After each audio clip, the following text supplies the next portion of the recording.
நல்லெண்ணெய் கடாயில ஊற்றி முந்திரி பருப்பு கொஞ்சம் வறுத்து எடுத்துக்கலாம்.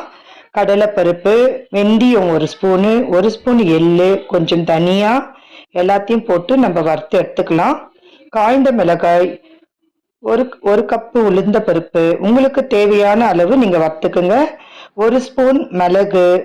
நான் 2 அழாக்கு அரிசிக்கு நான் செய்ய போறேன். நல்லெண்ணெய் ஊற்றி கடுகுளுத்தம்பருப்பு போட்டு கருவேப்பிலை போட்டு கரைச்ச புளித்தண்ணி, மஞ்சள் தூள், பெருங்காயம், உப்பு எல்லாத்தையும் போட்டு நல்லா சுண்டி வரும்போது இந்த புளி குழம்பு இறக்கலாம். வறுத்து வச்சிருந்த பருப்புங்களை பொடி பண்ணி வறுத்து வச்சிருந்த கொஞ்சம் பருப்புங்கள்லாம் நான் எடுத்து வச்சுட்டேன். இதுல வேர்க்கடலை வீட்டுல இருந்தது, வறுத்த வேர்க்கடலை, அதனால நான் இதுல போட்டிருக்கேன். எடுத்து நம்ம கலரி வச்சா சூப்பரான சுவையான புளியோதரை ரெடி. நீங்களும் ட்ரை பண்ணுங்க, சாப்பிட வாங்க.